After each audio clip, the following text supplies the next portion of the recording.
दोस्तों, महाराष्ट्र के विधानसभा स्पीकर को अगर मैं यूं कहूं कि सुप्रीम कोर्ट की डांट पड़ी है तो शायद कोई मुज़ायका नहीं होगा, चूँकि जिस काम की जिम्मेदारी दी गई थी उस काम को करने में जब विलंब हुआ, सुप्रीम कोर्ट बिफर पड़ा।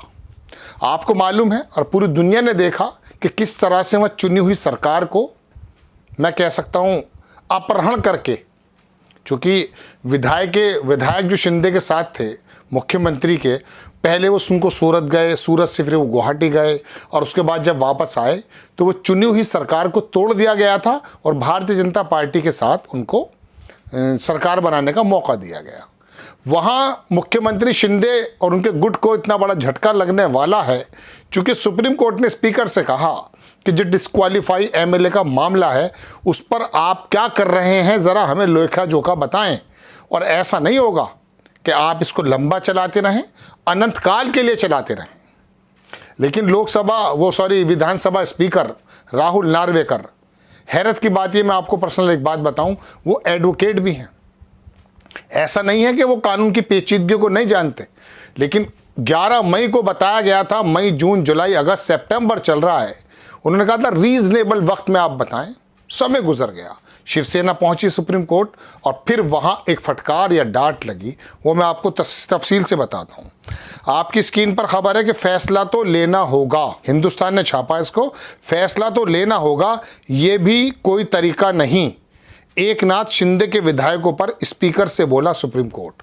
ये लैंग्वेज जब इस्तेमाल की जाती है ना, तो इसको फटकार से ज़्यादा माना जाता है कि ये कोई तरीका नहीं है।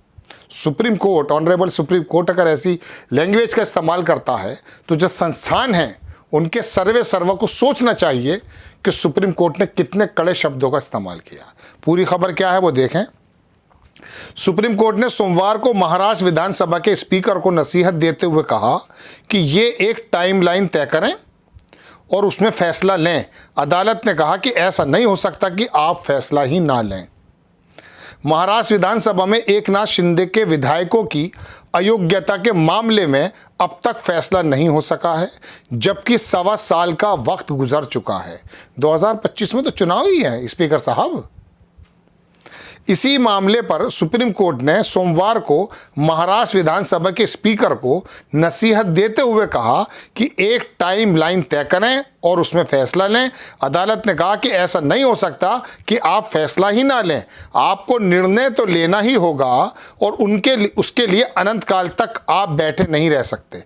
शीर्ष अदालत ने कहा कि संविधान की 10वीं अनुसूची के तहत स्पीकर अनंत काल तक किसी फैसले को अटका नहीं सकते। सीएम एकनाथ शिंदे समेत 56 विधायकों के खिलाफ अयोग्यता का मामला लंबित है, जिस पर स्पीकर ने कोई फैसला नहीं लिया है।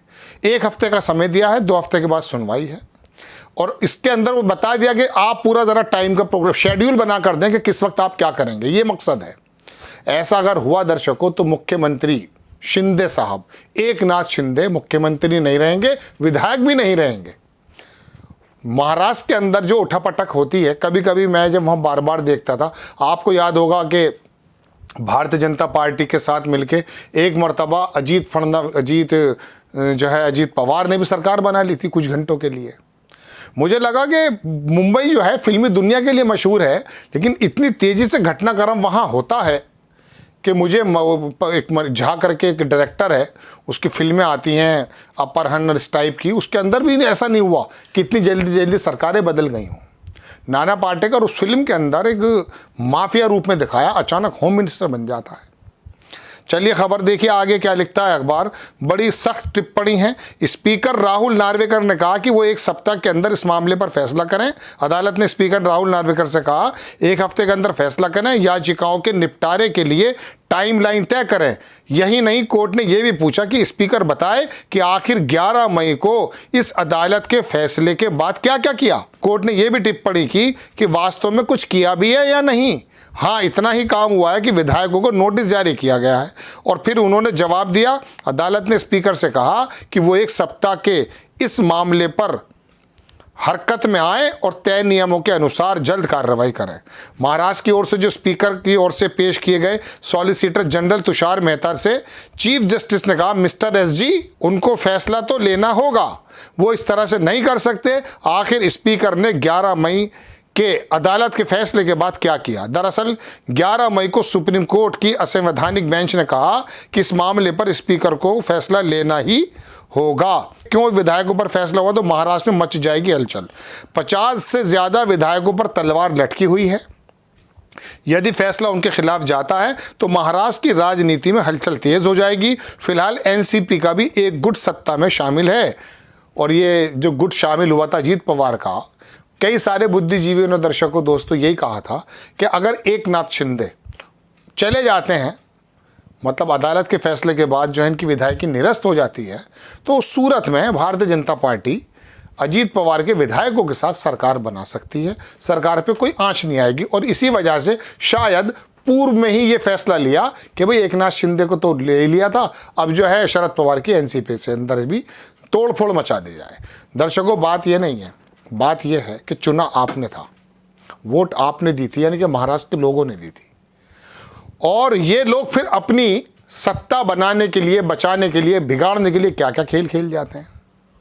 वैसे उद्धव ठाकरे के बारे में भी अदालत ने कहा पहले कि अगर वो इस्तीफा नहीं देते तो हम बहाल भी कर सकते थे, वो फेस करते जो है हाउस को। लेकिन मैं तो इस बात को कहता हूं कि इंसान की इंसानियत इसी में थी जो उद्धव ठाकरे ने किया, और यही वजह है कि महाराष्ट्र के अंदर एक बड़ी अजीबोगरीब सहानुभूति लहर उद्धव ठाकरे को लेकर है, और 2024 में दर्शकों इसकी चीज़ देखने को भी आएगी, जो कि बाकी उपचुनाव जो है उसके अंदर भी पता चल पाया कि शिवसेना की ताकत कितनी बढ़ गई है।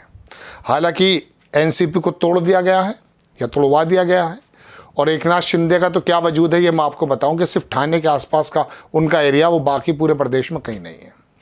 आपको खबर कैसी लगी अपनी राय कमेंट्स बॉक्स में ज़रूर दीजिए। चैनल को सब्सक्राइब कीजिए, शेयर कीजिए। नेक्स्ट टाइम मैं किसी खबर के साथ आता हूँ। जय हिंद।